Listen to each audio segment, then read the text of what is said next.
రేణుగుంట దగ్గర మెస్ లో పిహెచ్డి నేర్చుకున్నావు, తిరుపతిలో పిహెచ్డి నేర్చుకున్నావు, బెంగళూరులో పిహెచ్డి చేశావు, హైదరాబాద్ లో పిహెచ్డి చేశావు, మెడ్రాస్ లో పిహెచ్డి చేశావు, చివరకు మా హోటల్ లేవుగా కూడా పిహెచ్డి నేర్చుకున్నావు. అది ఏంటా పిహెచ్డి అనేది మీరు అర్థం చేసుకోండి, చాలా పెద్దది. ఆఖరికి వేమిరెడ్డి ప్రభాకర్ రెడ్డి గారిని బ్లాక్ మెయిల్ చేసి బెదిరించి పెళ్లి చేసుకునేది. ఈమె చరిత్ర ఉమ్మడి రాష్ట్రంలో తెలుసు, విడిపోయిన తర్వాత మన రాష్ట్రంలో తెలుసు, పక్క రాష్ట్రాల్లో కూడా చెప్తారు. కాశీలో, గుజరాత్ సూరత్ లో ఈయన గొప్పతనం అక్కడ కూడా చెప్పుకుంటుంటారు. అవి కూడా వదిలిపెట్టలేదు. కానీ నువ్వు పిహెచ్డీలో చేసినటువంటి ఘనత ఎవరు చేయలేదు తల్లి.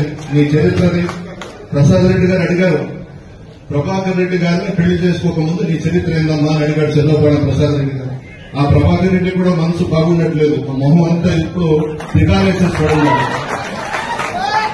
అతన్ని 4 నిమిషాలు పెడుతున్నట్టు ఉంది. అతనికి అర్థమైపోయింది ఎందుకు వచ్చింది కర్మరాయిని, అనవసరంగా గొంతు తెచ్చుకున్నాడు ప్రభాకర్ రెడ్డి. అతను బాగలేడు.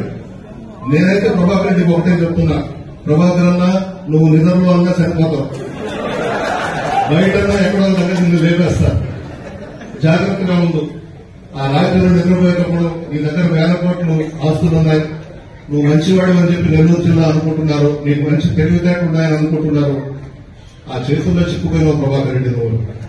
ఇప్పటికైనా చాలా జాగ్రత్తగా ఉండాలి నువ్వు.